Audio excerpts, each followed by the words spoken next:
주일 예배 자리로 나오신 성도님들 환영합니다. 오늘도 우리에게 자비와 긍휼을 베푸시는 하나님의 은혜를 다 같이 찬양하시겠습니다.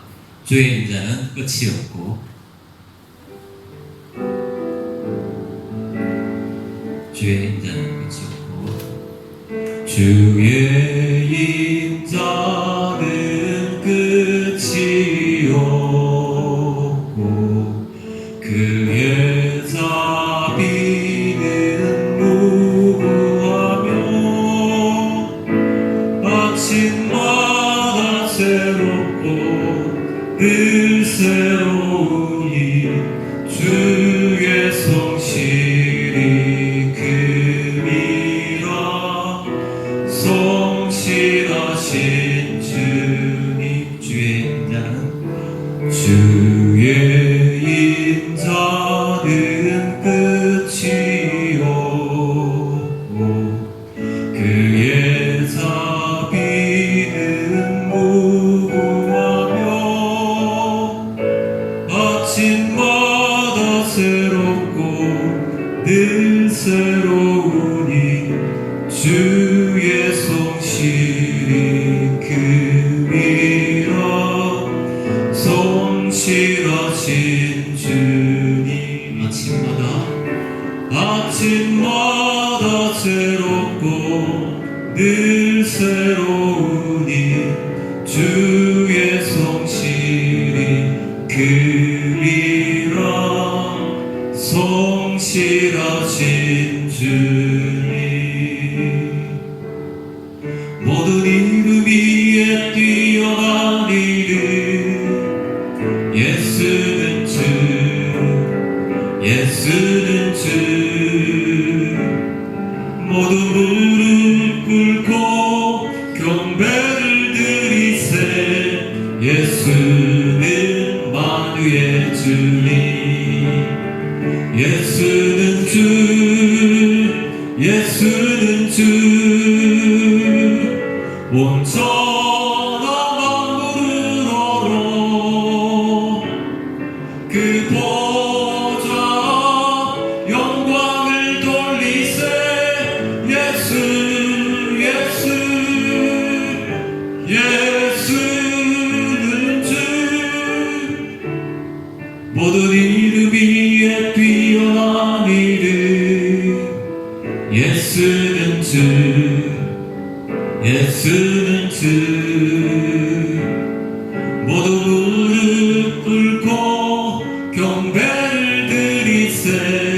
예수는 만유의 주님, 예수는 주, 예수는 주, 예수는 주. 온전한 만물을 얼어 그 보좌 영광을 돌리세. 예수, 예수, 예수는 주, 예수는 주, 예수는 주, 예수는 주. 온전한 만물을 얼어 그 보좌 영광을 돌리세. 예수, 예수, 예수는 주. 예수님의 이름을 찬양합니다. 아멘. 우리 모든 한 사람 한 사람을 오늘 불러주셨습니다. 나의 부르심 다같이 찬양 드리셨습니다. 나의 부르심, 나의 영원한 소망, 예수님의 형상을 담는 것. 나의 목적, 나의 높은 부르심, 세상을 뒤로 하고 주 위에 사는 것. 덮으소서 주 거룩한 품에 품으소서. 이곳이 나 속한 곳, 오 예수 이끄소서. 주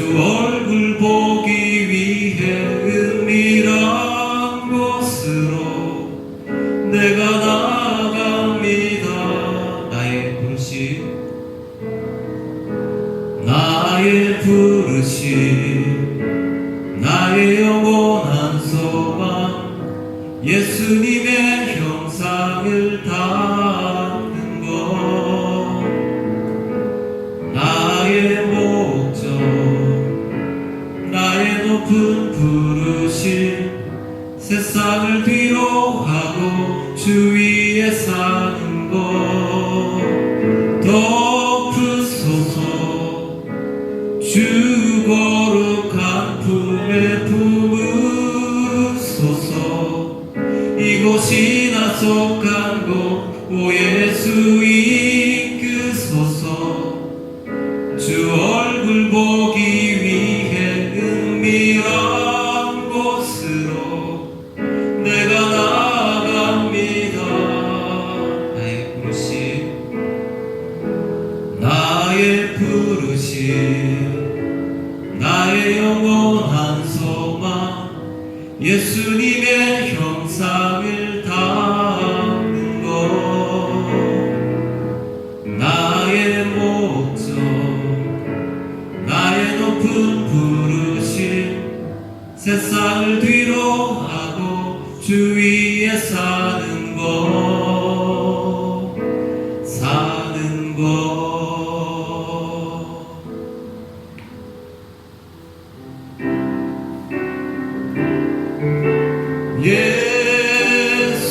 예수는 그리스도 예수는 주 하나님의 영으로 경배드리리 우리 다같이 일어나서 주님을 찬양합니다. 지존하신 주님 이름 앞에 모든 무릎 꿇고 다 경배해 거룩하신 주님 보좌 앞에 엎드려 절하세 예수는 그리스도 예수는 주 하나님의 영으로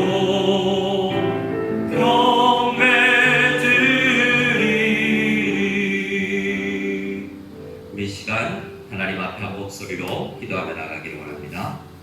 우리의 몸만 주님 앞에 나온 것이 아니라 신령과 진정으로 우리의 온 몸과 영혼이 주님께 예배드릴 수 있도록 내 혼이 뛰어 주의 말씀에 집중하며 주님을 경건하게 찬양하는 신령과 진정한 예배를 드릴 수 있는 우리 자신이 되게 달라고 이 시간 다 같이 목소리로 기도드리고 사도신경으로 신앙 고백드리겠습니다. 기도합니다.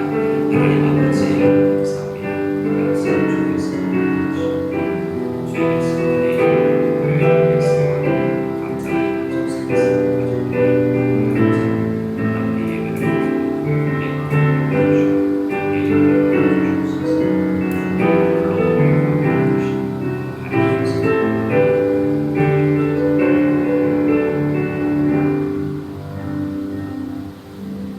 사도신경으로 신앙 고백드리겠습니다. 전능하사 천지를 만드신 하나님 아버지를 내가 믿사오며 그 외아들 우리 주 예수 그리스도를 믿사오니 이는 성령으로 잉태하사 동정녀 마리아에게 나시고 본디오 빌라도에게 고난을 받으사 십자가에 못 박혀 죽으시고 장사한 지 사흘 만에 죽은 자 가운데서 다시 살아나시며 하늘에 오르사 전능하신 하나님 우편에 앉아 계시다가 저리로서 산자와 죽은 자를 심판하러 오시리라. 성령을 믿사오며 거룩한 공예와 성도가 서로 교통하는 것과 죄를 사하여 주시는 것과 몸이 다시 사는 것과 영원히 사는 것을 믿사옵나이다. 아멘. 우리 함께 찬송가 26장 구세주를 아는 이들 우리 함께 힘차게 주님을 찬양드리겠습니다.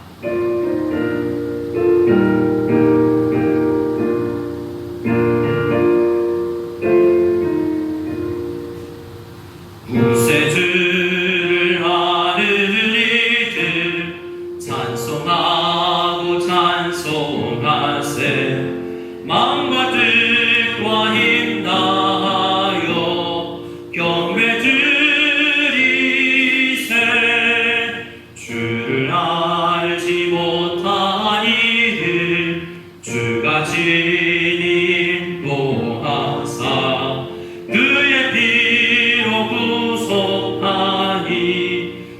찬송 부르세 약한 사람 도움 받아 시험 중에 참게 되니 모든 죄를 이길 힘은 믿음뿐이라 진리 되신 우리 주는 영원토록 변함없네 성도들아 주를 믿어 길이 섬기세. 아멘. 모두 다 자리에 앉아주시고 이 시간 우리 모두를 대표해서 이홍길 장로님 기도해 주시겠습니다.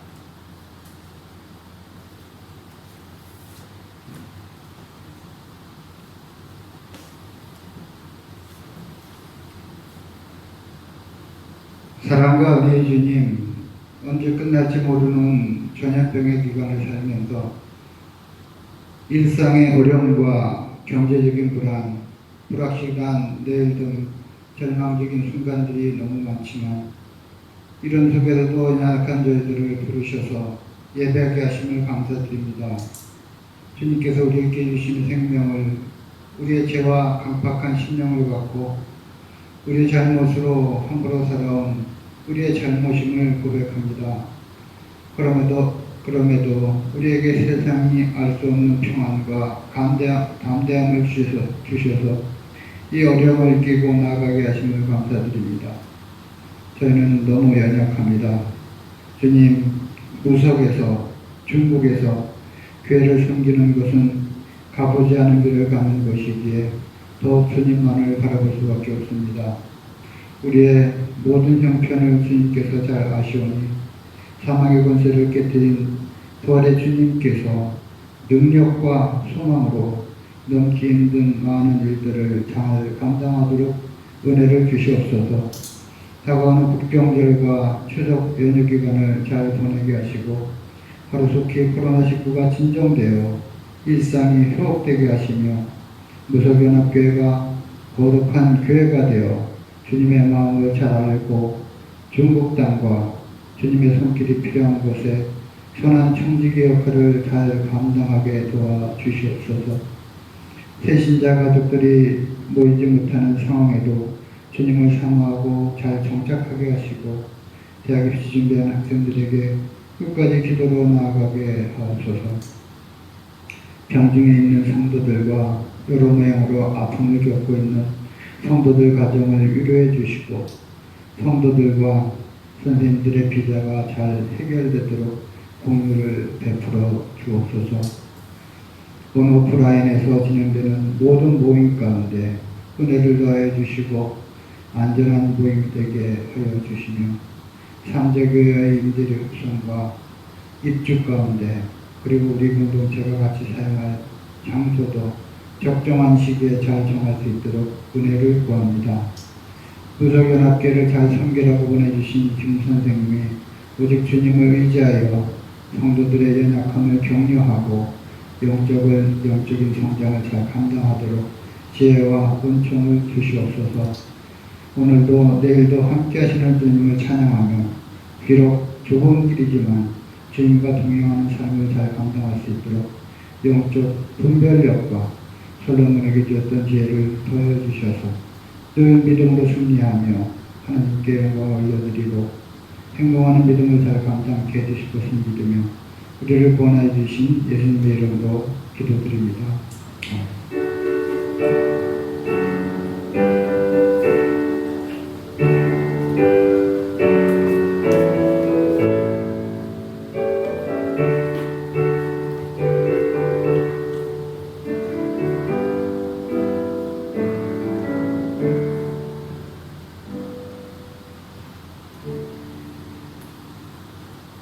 우리 함께 찬송가 200장 달고 오묘한 그 말씀 찬양드리며 준비한 노래 하나님 앞에 올려드리겠습니다.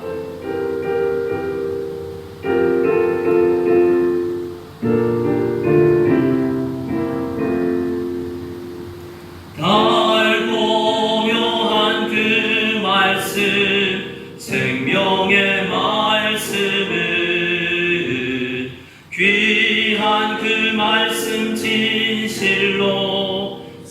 생명의 말씀이 나의 길과 믿음 밝히 보여주니 아름답고 귀한 말씀 생명샘이로다. 아름답고 귀한 말씀 생명샘이로다. 귀한 주님의 말씀은 내 노래 되도다. 모든 사람을 살리는 생명의 말씀은 값도 없이 받아 생명 길을 가니 아름답고 귀한 말씀 생명샘이로다. 아름답고 귀한 말씀 생명샘이로다. 널리 울리어 퍼지는 생명의 말씀은 마음의 용서와 평안을 골고루 주나니 다만 예수 말씀 듣고 복을 받네. 아름답고 귀한 말씀 생명샘이로다. 아름답고 귀한 말씀 생명샘이로다.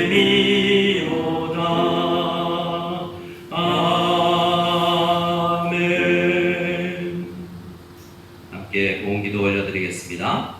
하나님 아버지 감사합니다. 이 시간 곱게 주님을 찬양하며 주님 앞에 예배드리기 위해서 일찍부터 준비하여 나온 주의 백성들을 주님 찬양, 주님 기뻐하여 주시고 복 주시기를 간절히 소원합니다. 우리의 몸을 들여 시간을 들여 이 시간 나왔을 뿐만 아니라 우리의 물질의 일부를 깨어드리며 모든 세상을 창조하시고 지금도 모든 것을 움직이시는 살아계시는 하나님을 우리가 믿음을 고백하오니 주님 믿음 있는 사람들 믿음의 고백들 위에 함께하여 주셔서 더 큰 믿음의 고백을 주님 앞에 올려드리게 도와주시옵소서. 살아가는 인생 가운데 흔들리지 아니하고 우리가 믿고 의지하는 주님만 붙들고 살아가게 도와주시옵소서.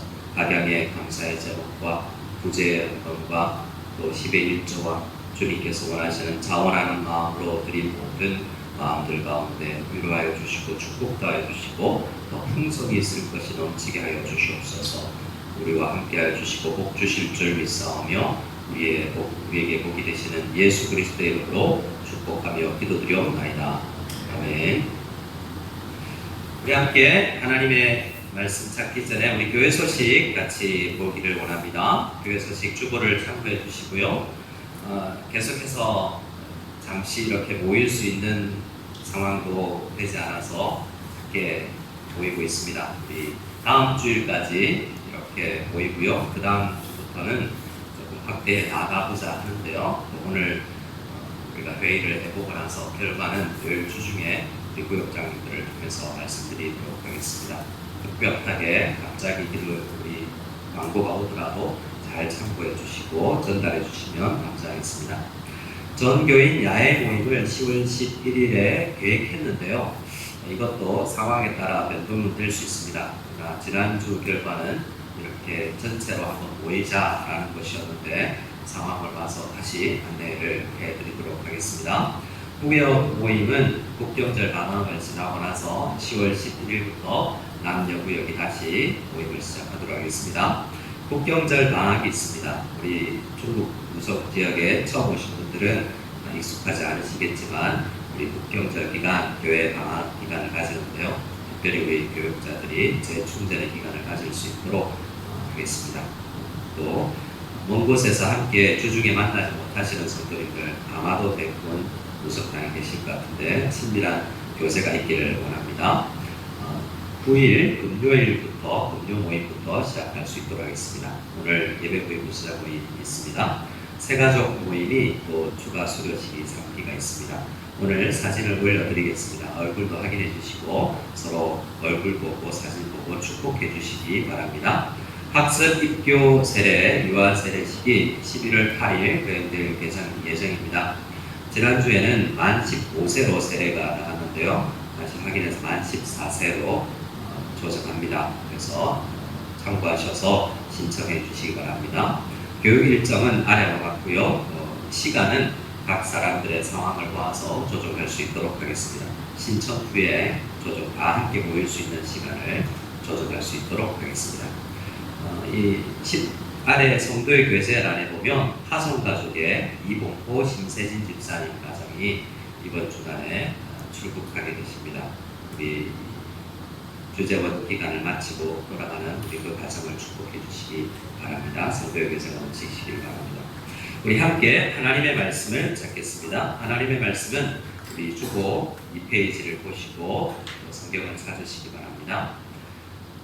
함께 찾으실 말씀은 마태복음 28장인데요. 마태복음 28장 18절에서 20절까지 말씀 우리 같이 찾으셨으면 한 목소리로 같이 마태복음 28장 말씀을 같이 읽도록 하겠습니다. 예수께서 나와 말씀하여 이르시되 하늘과 땅의 모든 권세를 내게 주셨으니 그러므로 너희는 가서 모든 민족을 제자로 삼아 아버지와 아들과 성령의 이름으로 세례를 베풀고 내가 너희에게 분부한 모든 것을 가르쳐 지키게 하라. 볼지어다 내가 세상 끝날까지 너희와 항상 함께 있으리라 하시니라. 아멘. 오늘 우리가 잘 아는 마태복음 28장 말씀을 시작으로 함께 은혜를 나누고자 합니다.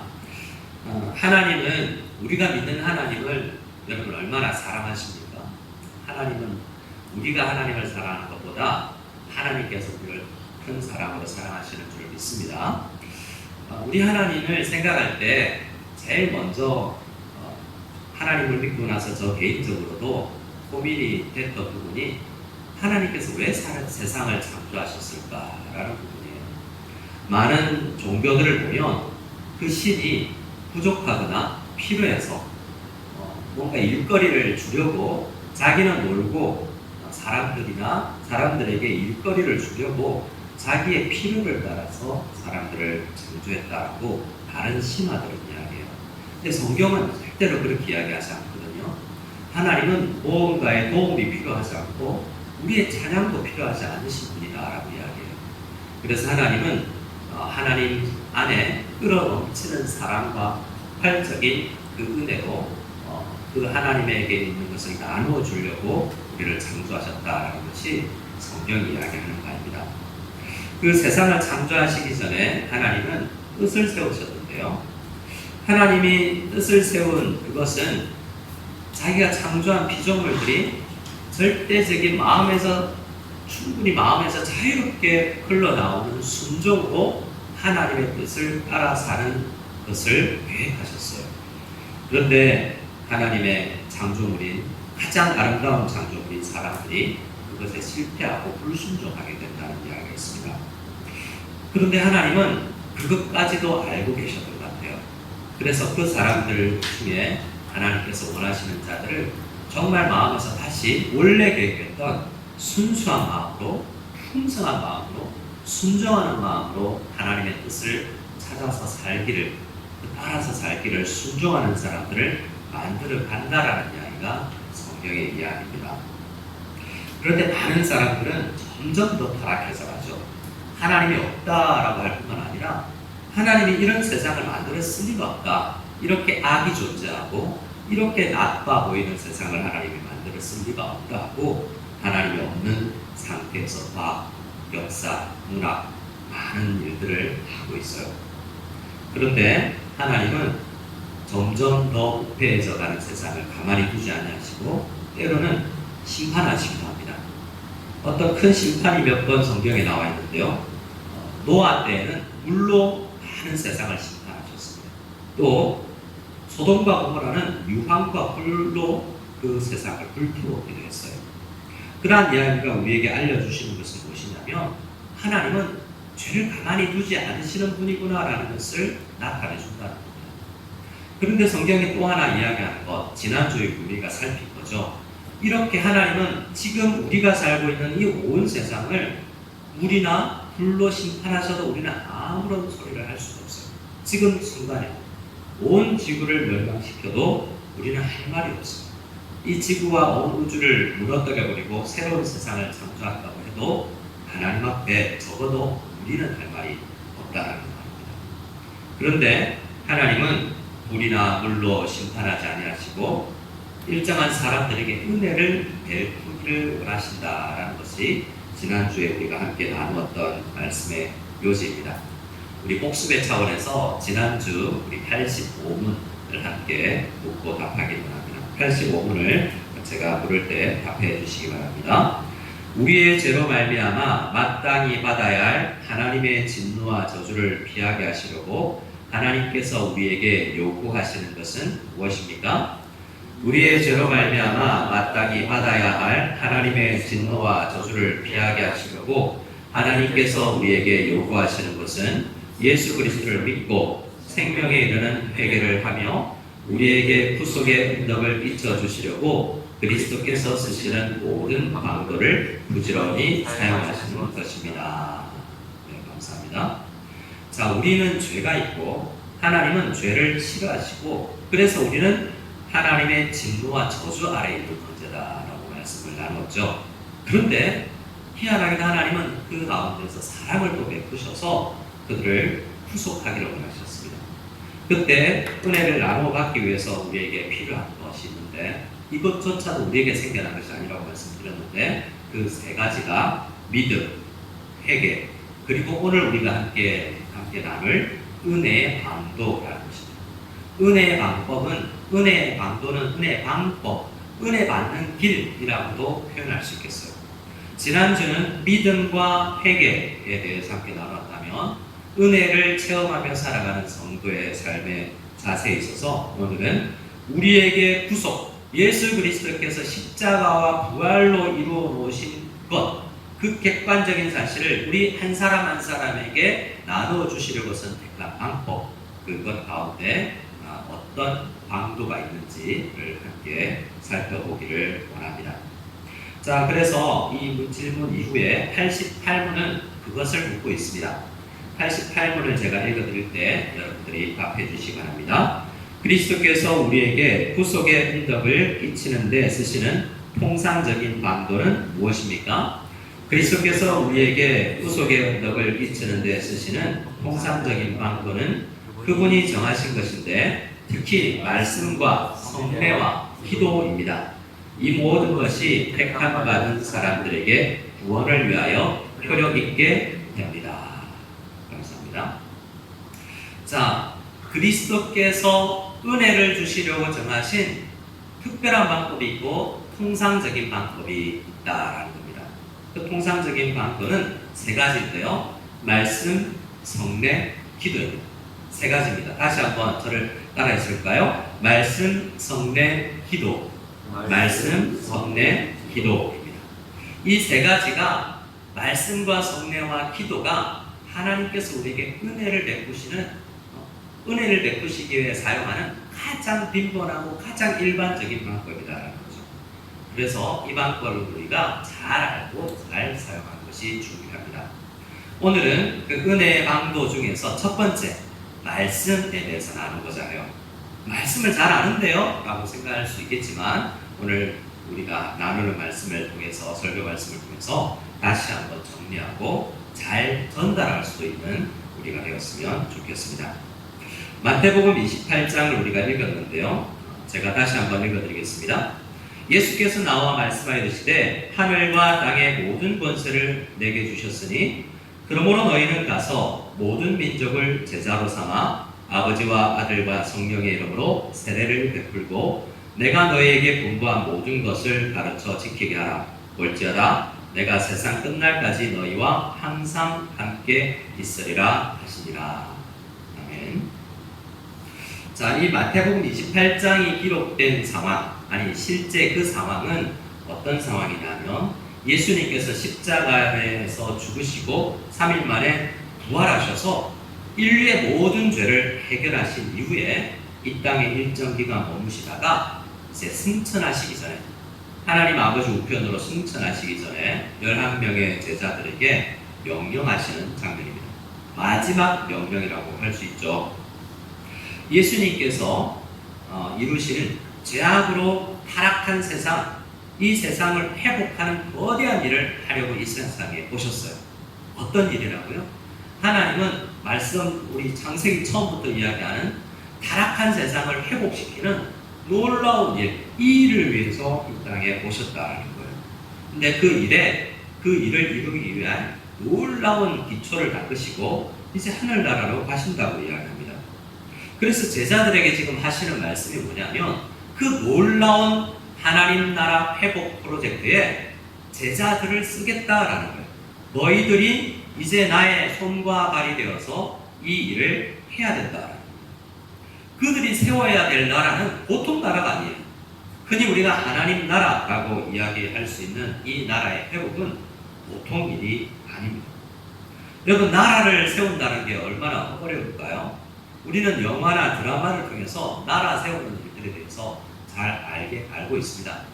우리 중국 이 무석에서 가까운 상하이 지역, 또 이 지역에도 그 사람들이 있었겠지만 100여 년 전에 나라가 무너졌을 때 일제강점기 시간에 나라를 세우려고 애썼던 사람들이 이 지역에 살았었죠. 그 사람들을 우리는 임시정부의 요원들이라고도 하고, 그들은 독립군들과 힘을 합하여서 무너진 대한제국을 세우려고 애썼던 이력이, 역사가 이 땅에서 있습니다. 그 나라를, 대한민국을 세우기 위해서 많은 물질이 필요했습니다. 독립자금이 필요했고, 군자금들이 필요했습니다.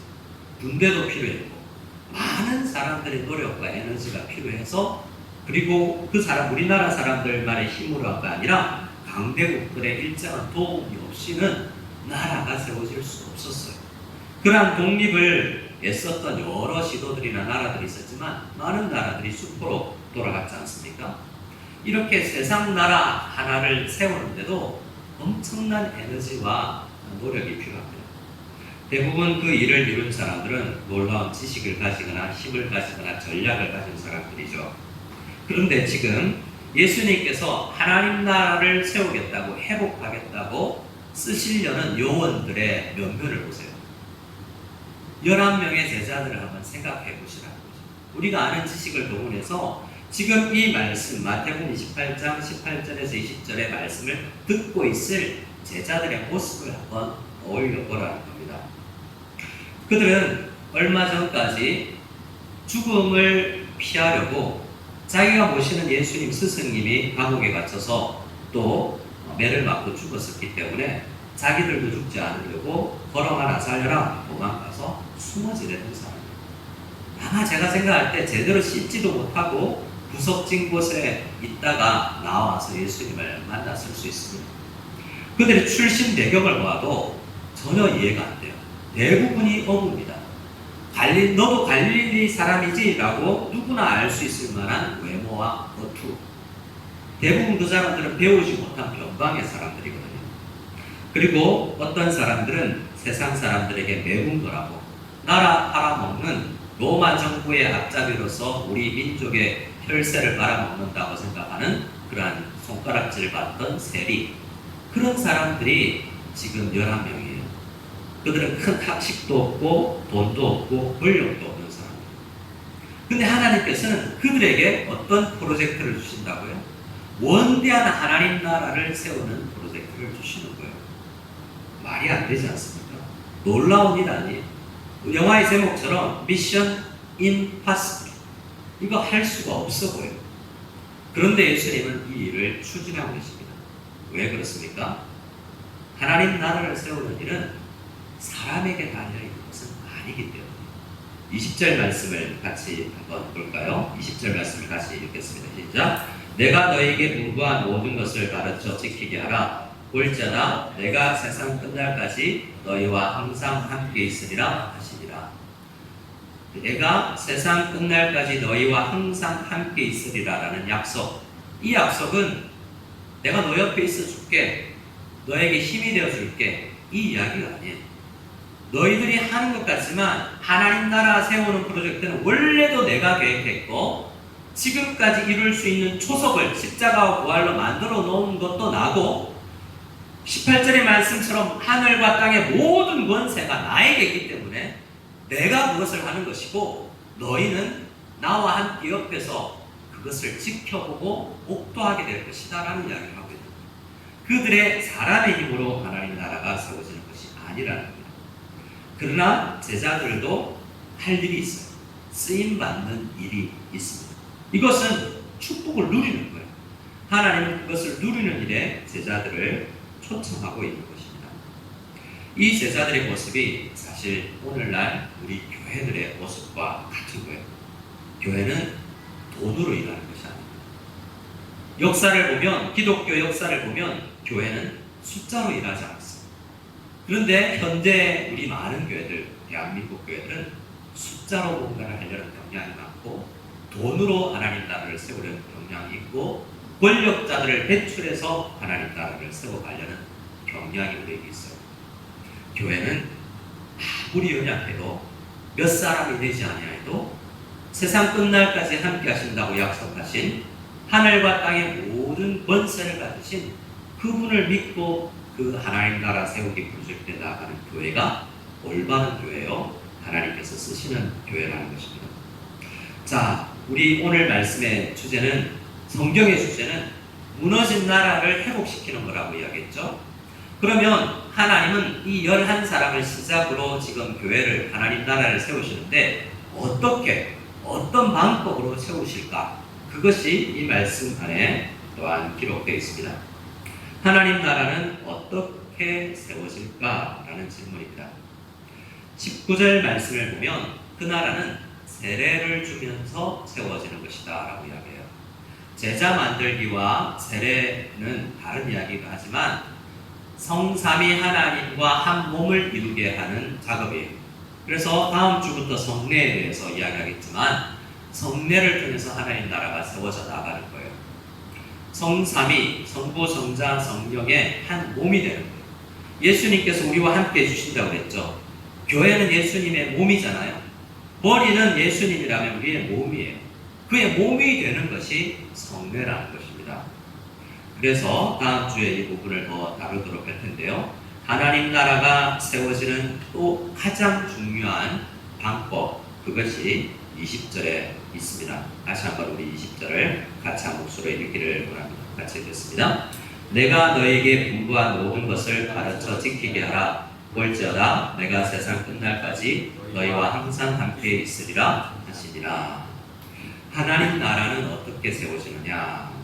내가 너희에게 분부한 모든 것, 다른 말로 예수님의 말씀, 다른 말로 하나님 말씀으로 세워지는 거예요. 뭐로 세워진다고요? 하나님 말씀으로 교회는 세워지고 하나님 나라가 세워지는 거예요.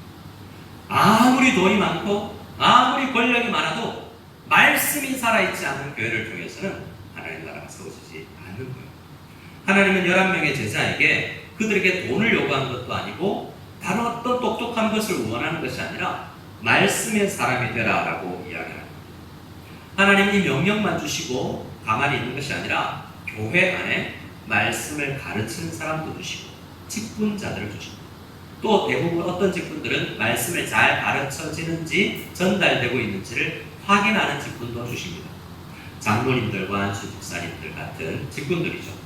그래서 교회는 말씀이 잘, 올바른 말씀이 잘 선포되고 있는가를 보면 참된 교회인지를 알 수 있는 겁니다.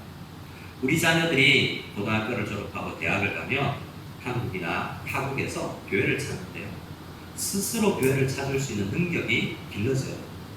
말씀을 들어보고 바른 말씀이 선포되고 있구나 라고 생각이 되고 이 말씀이 잘 가르쳐지는 교회고 내가 말씀을 받는데 잘 도와주고 확인해주는 교회, 그 교회가 좋은 교회인 것입니다. 그래서 우리 부모님들과 우리 교사들은 아이들에게 이 교회를 떠나가기 전에 말씀을 분별하는 그런 능력 또한 잘 전달해야 되겠습니다. 자, 교회는, 하나님의 나라는 신구약 성경의 의미를 바르게 선포함으로 세워지는 거예요. 이것을 잘 생각해야 되는데요. 성경책 많이 있다고 되는 게 아니에요. 말씀이 있다는 것은 우리가 성경책이 많이 있거나 나는 10번 읽어봤다라고 되는 게 아니에요. 바른 말씀이 선포되어야 되는 거예요. 그것은 의미가 전달되어야 된다는 것입니다. 그래서 어떤 목회자는 요즘에 우리나라 사람들이 성경을 잘 안 읽게 된 이유 중에 하나가 성경에 지퍼가 달린 이유라고 해요. 성경을 읽기 전 옛날에는 지퍼가 없었는데 요즘에는 성경 읽으려면 한 단계를 더 거쳐야 돼요. 성경 지퍼 여는 작업을 한 번 더 해야 그나마 성경을 펼 수 있다는 거죠. 그것을 깨닫고 그 목사님은 지퍼를 뜯어버렸대요. 조금 더 쉽게 성경에 접근하려고요. 우리가 성경에 접근하면 그렇다고 모든 성경 지퍼 뜯어서는 아니 됩니다. 하지만 여러분 우리가 말씀으로 나아가는 그러한 것을 가로막는 것들이 굉장히 많이 있고요. 성경을 지퍼를 열고 성경을 폈다라고 다 되는 게 아니에요. 그 가운데 바른 말씀이 전파되고 있는가, 설교되고 있는가가 중요하다는 겁니다. 이렇게 말씀을 통해서 우리가 이 방도, 말씀이라는 방도를 통해서 하나님께서 예수 그리스도께서 이루어 놓으신 구속의 흔적을 우리에게 주시는데요. 이 방법을 말씀과 성례와 기도를 통하는 방법을 통상적인 방법 또는 일반적인 방법, 보통 방편이라고 이야기하고 있습니다. 그러면 이것은 어떤 말이냐면 특별한 방법도 있다라는 이야기예요. 특별한 방법이 있는데 우리에게 지금 성경이 오늘 우리 소열이 문답이 강조하는 것은 너무 특별한 방법 신경 쓰지 말고 통상적인 방법 열심히 해라는 거예요. 특별한 방법은 대부분 하나님께서 어떻게 쓰시는 것이냐면 여러분 말씀을 전해서 하나님 나라가 세워진다고 했죠. 근데 문제가 있어요. 말씀을 잘 전달하기 힘든 사람이 있습니다. 태어나면서부터 장애인으로 태어난 사람, 청각장애인, 말을 들을 수가 없잖아요. 글을 읽을 수가 없잖아요. 수많은 노력으로 읽을 수 있는 장애인도 있지만 태어나서 죽을 때까지 말씀을 듣고 볼 수 없는 사람들도 있다는 거예요. 그리고 이해되지 않지만 어머니의 뱃속에서 아니면 태어난 지 얼마 안 되었다가 말을 배우지 못한 상태에서 죽음을 맞이하는 어린 아이들도 있어요. 그러면 그 사람들은 구원받지 못할까? 성경은 그렇게 이야기하지 않습니다. 구약과 신약 속에서는 하나님께서 구원의 은혜를 베푸시는 특별한 방법도 있어요. 우리 하나님은 크신 하나님입니다. 하지만 하나님은 일반적인 방법을 쓰셔서 사람들을 구원하기를 기뻐하신다는 겁니다. 이 말씀을 들으면 어떤 사람들은 이렇게 생각할 수도 있어요. 아, 좋겠다. 나는 특별한 방법으로 구원받고 싶다. 나는 공부 안 해도 되잖아. 하나님께서 특별하게 찾아와 주십시오. 열심히 기도만 하면 하나님께서 우리를 구원해 주시면 참 좋겠다. 설교 안 들어도 되고 성경 공부 안 해도 되고 분방 공부 안 해도 되고 큐티 안 해도 되고 참 좋겠다라고 생각하는 사람들이 있어요. 그러나 그런 사람들이 말을 들을 수 있는 청각이 있고 글을 읽을 수 있는 능력이 있으면 성경은 그 사람들에게 뭐라고 이야기하는지 아세요? 저를 한번 따라해 주시기 바랍니다. 깨어라. 정신 차려라. 이렇게 이야기해요. 나는 말씀의 방법을 쓰지 않겠다라는 사람들에게 정신 차려. 깨어라. 말씀을 공부해라. 때를 어떤지 못 어떤지 열심히 말씀으로 나가야 된다라고 우리를 훈계하십니다. 그러한 잘못된 생각을 가져서는 안 된다라고 이야기하고 소요의 응답은 우리에게 주신 이 말씀이라는 통상적인 방법을 잘 사용하려고 오늘 열심히 사용하려고 해야 됩니다. 그래서 85분에서는 그것을 부지런히 사용해야 된다라고 이야기합니다. 자, 여기에서 89문을 다시 한번 듣고 답하기를 원합니다. 89문입니다. 말씀이 어떻게 구원을 위하여 효력 있게 됩니까? 하나님의 성령께서 말씀의 낭독, 특별히 설교를 효력 있는 방법으로 쓰셔서 죄인을 설복하고 회개시키며 거룩함과 위로로 그들을 세워서 믿음으로 구원에 이르게 합니다. 자, 말씀이라고 하면 좀 모호해요. 말씀하면 오늘 말씀 받았어 이렇게 이야기하기도 하고요. 우리에게 말씀의 정의가 저마다 다를 수 있습니다. 그런데 오늘 8직구문에서는 말씀이라고 할 때 뭘 먼저 생각해야 되냐라고 이야기할 때 성경의 낭독이라고 얘기해요. 그래서 성경을 여러분 예배 시간에 성경 봉독 시간 있죠. 함께 우리가 합독하는 경우가 많습니다만 과거에는 성경 설교 전에 성경 읽는 사람이 따로 있었습니다. 그 사람은 아무나 읽지 못했어요. 목회자나 훈련된 사람, 장로님 이상의 훈련되고 그것을 목회자 앞에 와서 잘 읽는지 연습하고 예배 전에 토요일날 미리 와서 얼마나 그것을 은혜 있게 읽는지를 연습하고 나서야 성경 봉독자로 세웠어요. 그만큼 성경 봉독은 중요한 일이었어요. 설교보다 더 중요한 일이 하나님의 말씀이 직접 선포되는 것이기도 해요. 그것이 조금 남아있는 것이 교독 형태로 우리에게 좀 남아있습니다. 이 성경 낭독에는 오늘날로 좀 확대해서 해석하면 여러 가지들이 포함될 수 있어요. 우리가 성경을 통독하는 것, 성경을 필사하는 것. 요즘에 우리 교회 성도님들 가운데서, 여성도님들 가운데서 성경을 필사하는 분들이 많은데요. 그 모임이 이제 중국 분들에게까지 넘어가서 같이 성경을 필사해 나간다고 들었습니다. 감격이 있대요. 성경 자체를 읽어 나가는 거죠. 큐티 이런 부분들도 성경 낭독에 해당된다고 할 수 있습니다.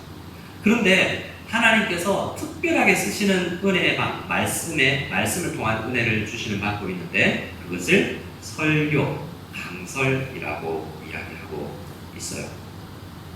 자, 그래서 우리는 설교를 통해서 하나님께서 쓰신다라는 생각을 가지고 설교 시간을 대할 필요가 있습니다. 은혜를 주시는 시간이다라는 것입니다. 설교를 효력 있는 방도로 쓰셔서 죄인들을 설복시키시고 회개시킨다고 이야기해요. 죄인이 설복되고 회개된다는 것보다 중요한 게 어디 있겠습니까? 우리 교회를 오래 다니는 성도님들 가운데서는 설교를 그렇게 은혜 가운데서 듣지 못하는 성도님들도 있을 수 있어요. 특별히 한 목사자의 설교를 장기간 들을 경우에 더 그럴 수도 있습니다. 그 패턴과 그 예화와 그 내용 어투를 다 알고 있기 때문에 익숙해지기 쉬워요. 하지만 이후에 어떤 방식으로 말씀을 들어야 되는지 구신문을 통해서 이야기를 하겠지만 중요한 것은 우리가 중요하게 생각해야 되는 것은 죄인들이 정말 이 말씀을 듣고 설복되고 그리고 회개하게 된다. 나는 그렇지 않을지 모르지만 그래서 말씀을 없이 여길 것이 아니라 하나님께서 구원의 은혜를 베푸시는 놀라운 도구로 설교를 쓰신다. 이 사실 앞에 설교자와 우리 모두는 그것이 바로 일어날 수 있도록 기도해야 합니다. 그런데 설복이라는 단어에 대해서 여기 89문의 설복이라는 단어에서 조금 부담감을 가지시는 분이 있어요. 말씀을 목사가 예수 믿으라 회개해라 해서 억지로 강제로 굴복시키는 것이 아닙니다. 하나님의 말씀은 그렇게 우리를 설복시키지 않으세요. 마태복음 11장 말씀을 같이 한번 읽어보겠습니다. 11장 29절입니다. 시작. 나는 마음이 온유하고 겸손하니 나의 멍에를 메고 내게 배우라. 그리하면 너희 마음이 쉼을 얻으리니. 우리 예수님의 말씀인데요. 예수님은 마음이 온유하고 겸손하다고요. 설교자는 사실 그 마음을 또한 배우고 그 마음으로 말씀을 전해야 되겠죠.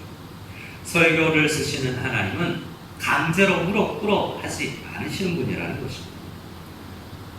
그 마음 가운데 설교를 듣고 자원하여서 그렇구나. 이게 사실이구나.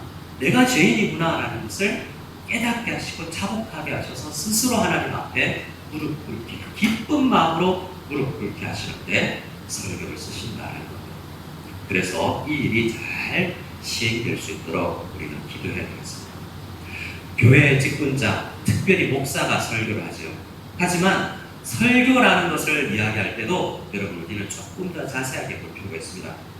최근에 우리 화동지역 목사님들이 공부했던 책이 팀 켈러 목사님의 뉴욕에서 목회하시는 팀 켈러 목사님의 설교라는 책을 함께 공부했는데요.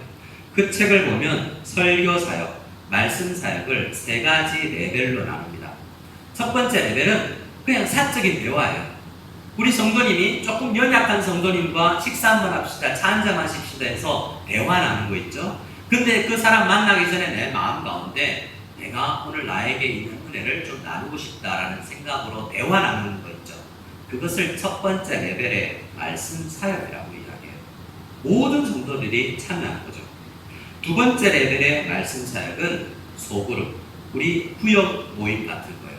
양육이나 토론회, 어떤 말씀이나 책의 주제로 아니 기독교 서적을 중심으로 나누는 대화, 이런 공동체적인 그런 체계적인 대화, 이런 것들도 말씀 사역이라고 해요. 그러나 가장 일반적이고 가장 차원이 있는 말씀 사역은 사실 설교, 공식적인 예배를 통한 설교 사역인 것이죠. 하지만 이분의 이 깨달음을 통해서 우리는 알아야 될 것이 있는데요. 하나님께서 특별히 설교를 쓰신다 할 때 이 말씀 사역의 이 다른 넓은 의미의 차원의 말씀 사역까지도 우리는 생각해야 됩니다. 우리의 일상적인 성도의 대화도 쓰시는 하나님이구나 라고 생각하고 우리가 모두 말씀 사역자다 라고 생각을 하며 우리가 살아가야 됩니다. 특별히 그 일이 어디에서 많이 일어나겠습니까? 우리 부모님과 자녀들 사이에 말씀 사역이 자주 일어나는 것입니다. 디모데후서 4장 말씀을 같이 한번 읽어보겠습니다. 디모데후서 4장 1절에서 5절입니다. 시작. 하나님 앞과 살아있는 자와 죽은 자를 심판하실 그리스도 예수 앞에서 그가 나타나실 것과 그의 나라를 두고 엄히 명하노니 너는 말씀을 전파하라. 때를 얻든지 못 얻든지 항상 힘쓰라. 범사에 오래 참음과 가르침으로 경책하며 경계하며 권하라. 때가 이르리니 사람이 바른 교훈을 받지 아니하며 귀가 가리워서 자기의 사욕을 따를 스승을 많이 두고 또 그 귀를 진리에서 돌이켜 허탄한 이야기를 따르리라. 그러나 너는 모든 일에 신중하여 고난을 받으며 전도자의 일을 하며 내 직무를 다하라. 자, 오늘 디모데후서 4장, 이 디모데서는 사도인 바울이 목사인 디모데에게 주시는 메시지예요. 사도는 성경을 기록한 사람이지만 목사들은 성경을 쓰는 사람이 아니에요. 새로운 말씀을 전하는 사람들이 아니에요. 그러나 목사라고 생각할 때, 말씀의 사역자라고 생각할 때 목사만 제한해서는 안 됩니다. 디모데서를 읽을 때 목사에게만 주는 말씀이구나 라고 생각해서는 안 된다는 거예요.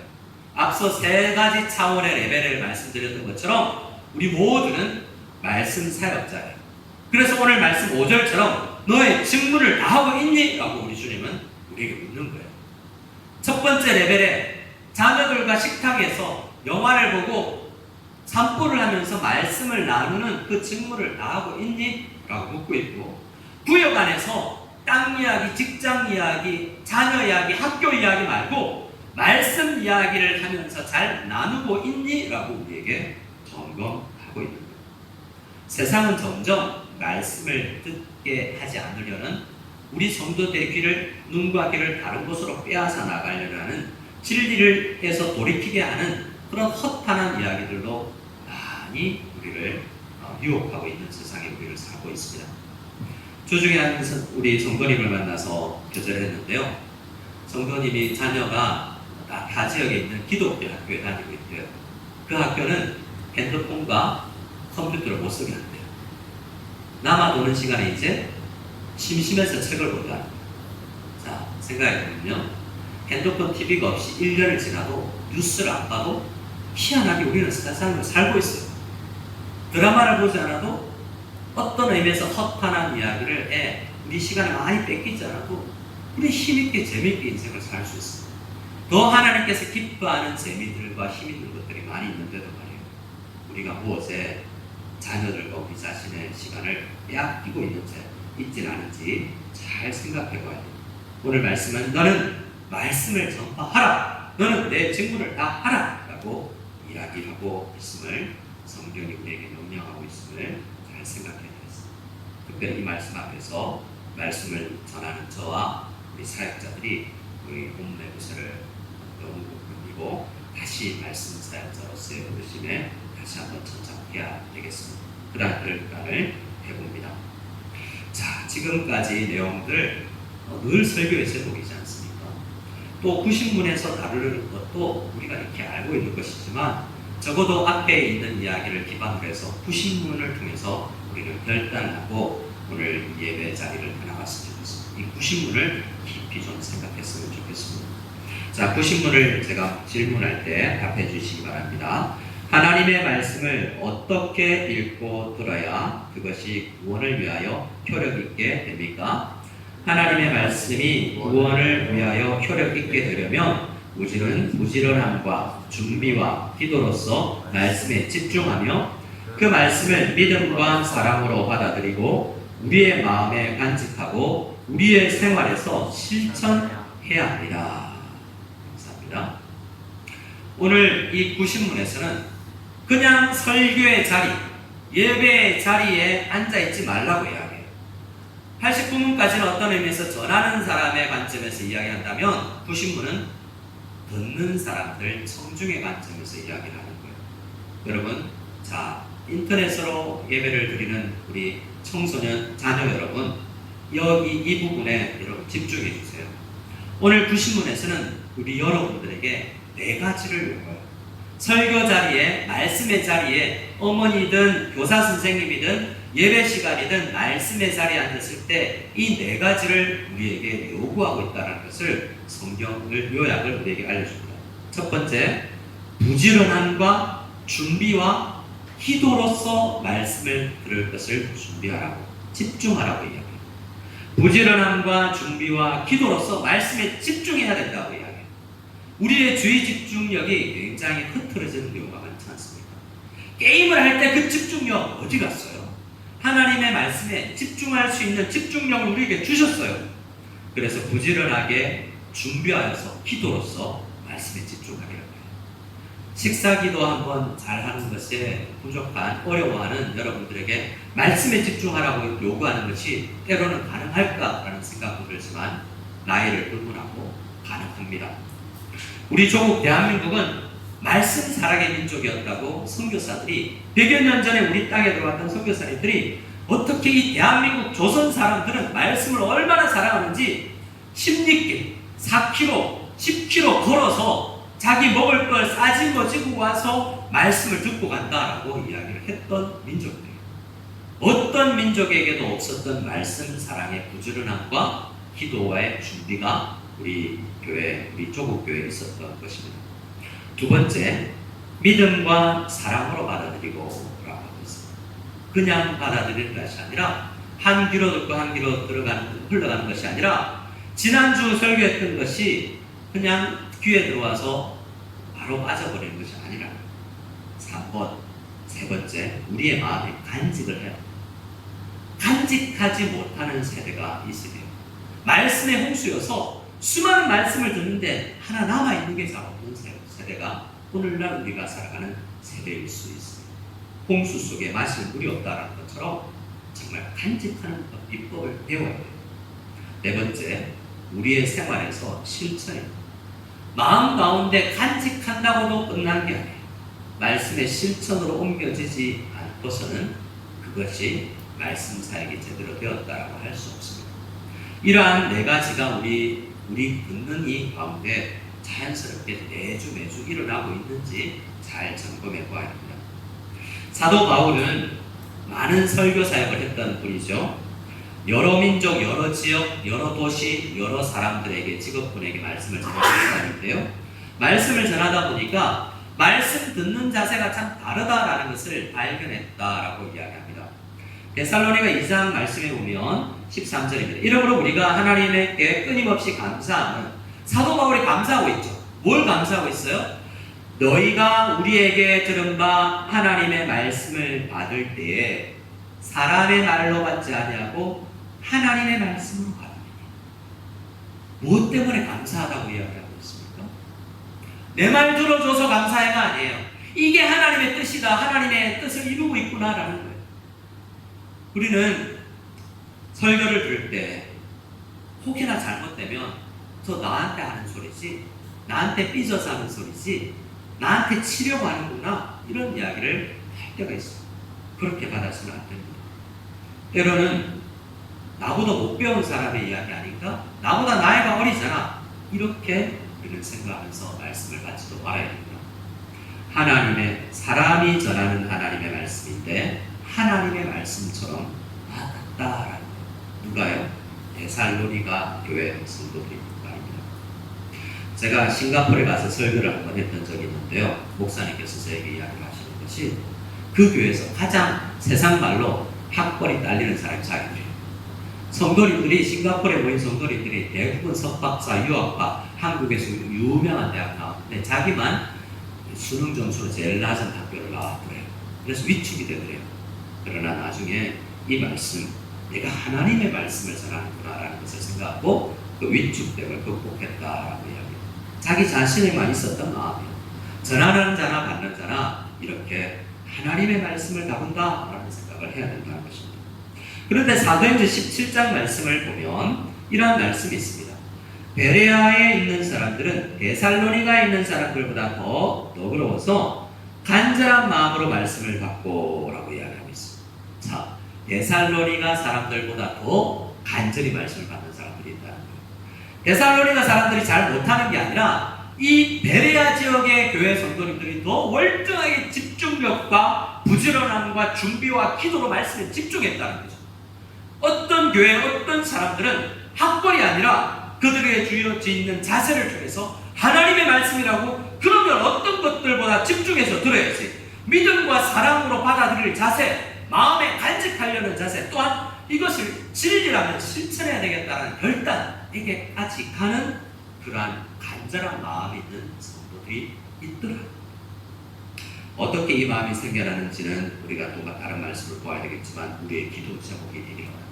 하나님, 1차원, 2차원, 3차원의 이러한 어떤 말씀의 사역이든 간절한 마음, 전도사님, 나이 어린 전도사님이 전하든 우리 교사 선생님이 전하든 나보다 나이 어린 구역장님을 통해서 말씀을 듣든 간절한 마음으로 말씀을 받겠다라는 생각. 또한 사도행전 17장 11절 하반절에 말씀이 그러한가 하여 날마다 성경을 상고하는 자세.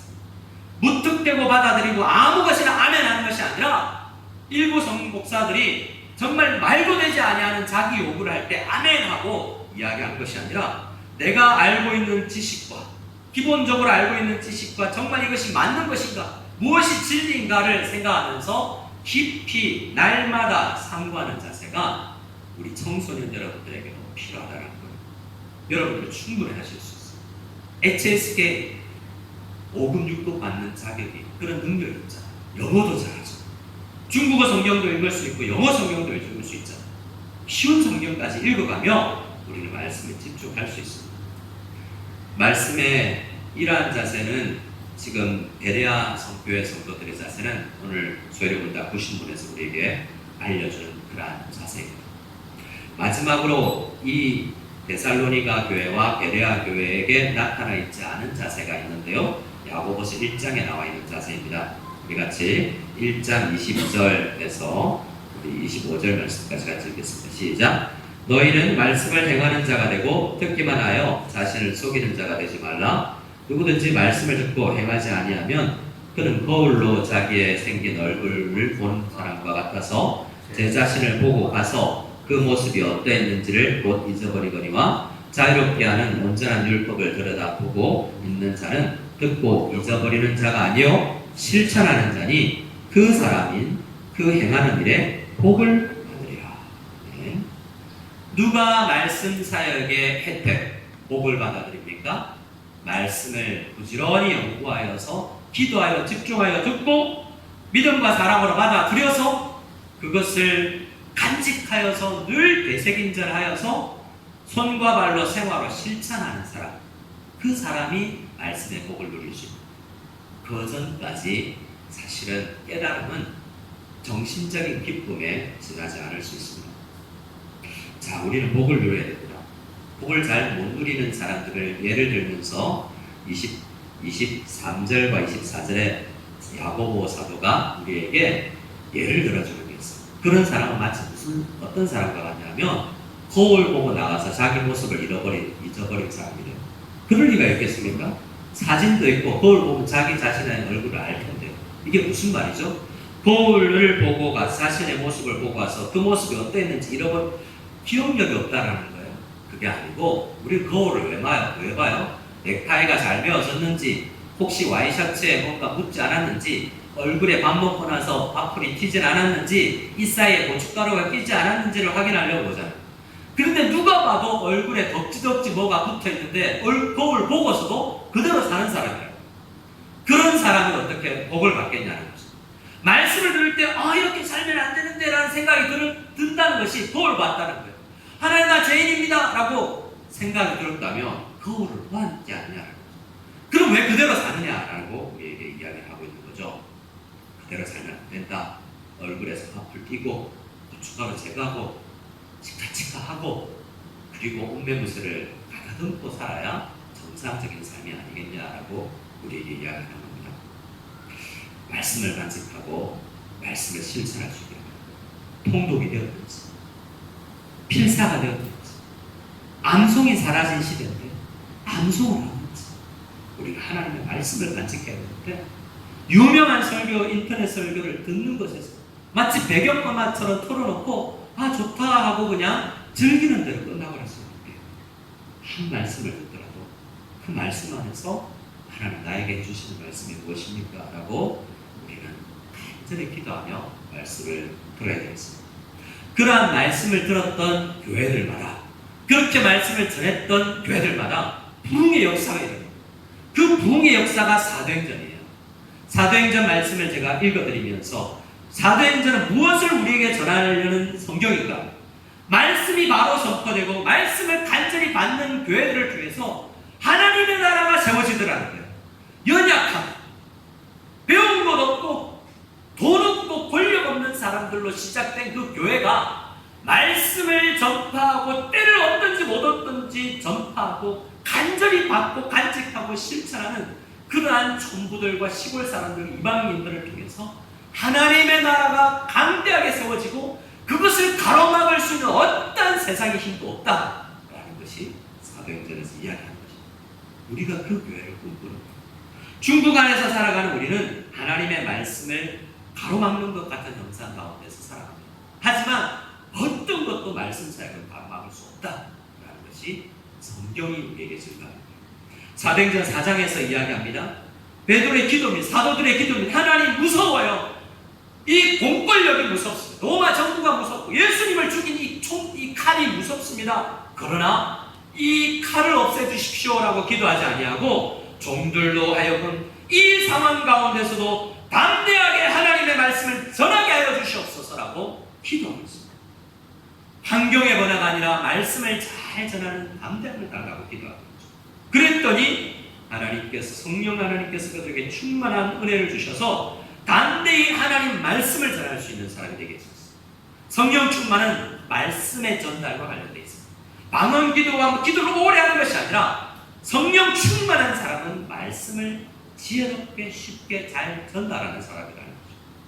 사도행전 6장을 보면 안수 집사님들 7분을 세웠더니 교회의 직분자가 새로 한 분 한 분 늘었더니 하나님의 말씀이 점점 왕성하여졌더라고요. 이야기하고 있습니다.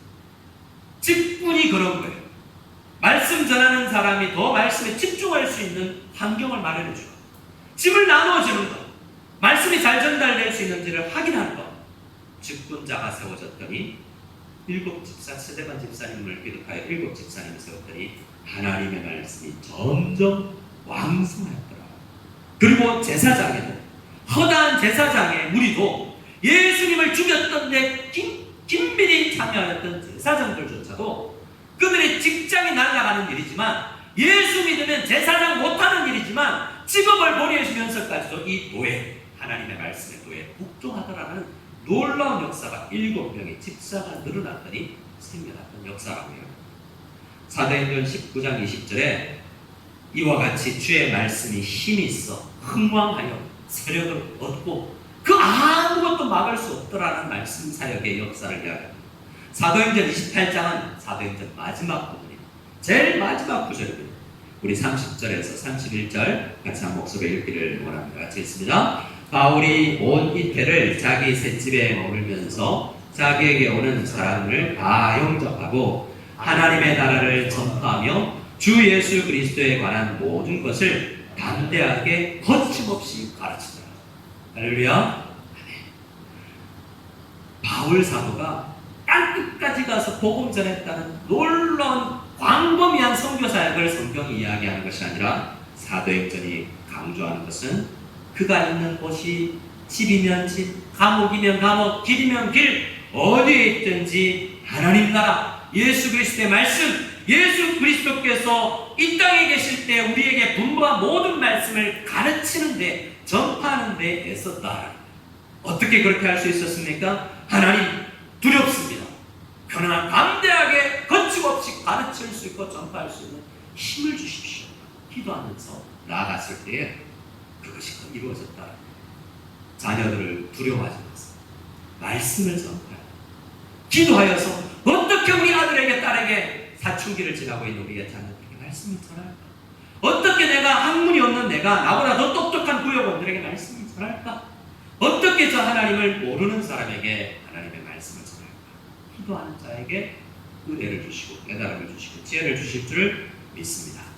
하나님께서 그러한 말씀 사역자들로 가득 찬 우리 무석연합교회가 되게 해서 이 무석 땅에 하나님 나라가 흥왕하게 되는 놀라운 역사가 넘치기를 소원합니다. 네, 우리 함께 주님 앞에 말씀 앞에서라는 찬양으로 결단하고 나아가기로 합니다. 이 찬양 아마도 처음 부르는 분들이 계실 텐데요.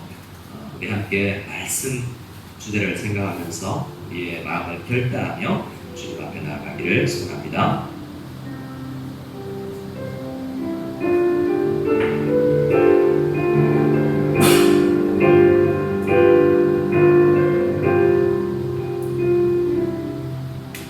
말씀 앞에서 경외함으로 주께 홀로 섭니다. 생명의 말씀 읽고 순종해 주를 예배합니다.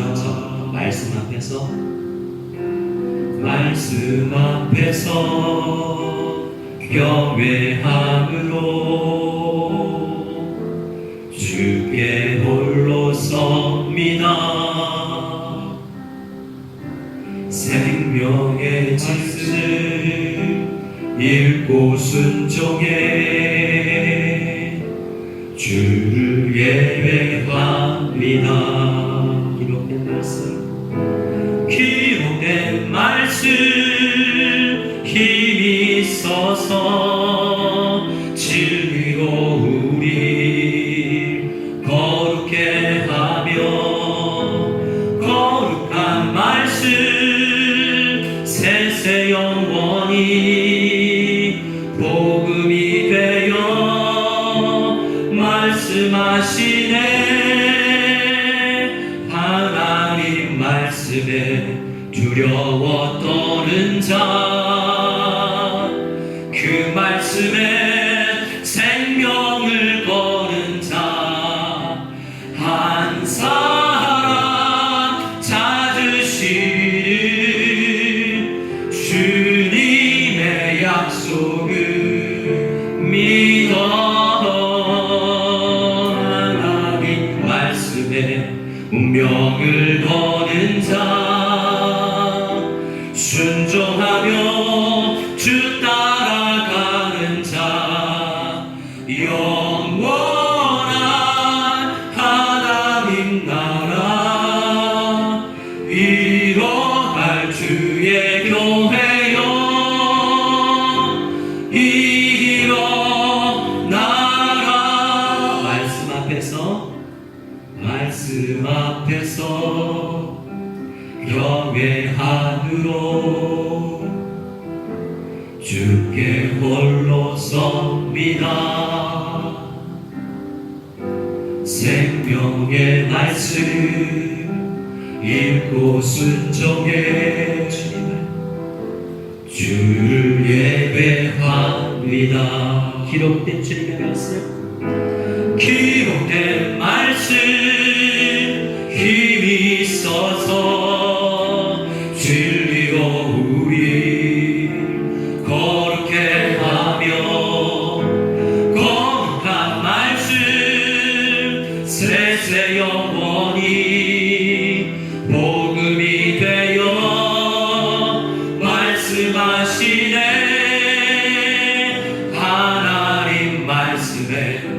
두려워 떠는 자, 그 말씀에 생명을 거는 자, 한 사람 찾으시는 주님의 약속을 믿어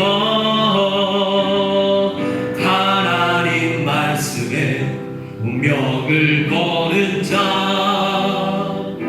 순종하며 주 따라가는 자, 영원한 하나님 나라 이뤄갈 주의 교회여, 일어나라. 주님의 말씀은, 주 말씀은 우리를 구원해 이르는 지혜이니 목숨과 내 뜻 다해 그 말씀에 복종하라. 하나님 말씀에 두려워 떠는 자, 그 말씀에 생명을 거는 자, 한 사람 찾으시는 주님의 약속을 믿어 하나님 말씀에 운명을 거는 자, 순종하며 주 따라가는 자, 영원한 하나님 나라 이뤄갈 주의 교회여, 일어나라. 이 시간에 나같이 한 목소리로 주님 앞에 기도하며 나가기를 원합니다. 기도하실 때 하나님 우리를 사용하여 주시옵소서. 우리가 말씀 앞에 서 있어서 말씀의 사역자가 되어서 말씀을 전파하고 자녀에게 구역 안에서 어디에서든지 하나님의 살아계신 말씀을 전하여서 흥황한 하나님 나라를 이루는 부족하지만 연약하지만 하나님께서 우리와 함께 하심을 믿고 이 말씀 사역을 감당할 수 있는 우리들이 다 되게 달라고 한 목소리로 기도하고 우리 말씀을 기도하겠습니다. 하나님 아버지 도와주시옵소서. 은혜를 더하여 주시옵소서. 주께서 우리와 함께 하여 주시는 줄 믿사오니 주님 은혜 위에 은혜를 더하여 주시고 말씀 앞에 서 있는 사람들이 되게 해주셔서 아버지 하나님 정말 말씀 앞에 우리 홀로 서서 어디 있든지 생명의 말씀, 기록된 말씀 앞에서 이 힘있는 말씀 앞에서 아버지 나아갈 수 있는 저희들 되게 도와주시고 말씀을 간직하여서 말씀을 실천하여서 말씀이 우리에게 약속한 그 축복을 받아들이는 우리들이 다 되게 하여 주시옵소서. 주님 우리 교회가 이 말씀 사역을 감당하여서 이 땅에 하나님의 나라를 세워나가는 귀한 사역을 쓰임받는 그 복의 축복을 누리는 저희들 다 되게 하여 주시옵소서. 쓰임받는 축복을 누리게 하여 주시옵소서. 하나님 우리 무성연합교회 성도님들 모든 성도님들마다 말씀의 사람이 되게 해주시고 말씀 앞에 쓰임받는 말씀 사역자들이 다 되게 하여 주시옵소서. 이제는 우리 주 예수 그리스도의 한이 없는 은혜와 하나님 아버지의 지극하신 사랑과 성령의 교통하심이 말씀을 듣고 말씀 사역자로서의 길을 걷기를 각오하고 돌아가는 모든 무성연합교회 성도님들 머리 위에마다 지금부터 세상 끝날까지 함께 있을지어다. 아멘.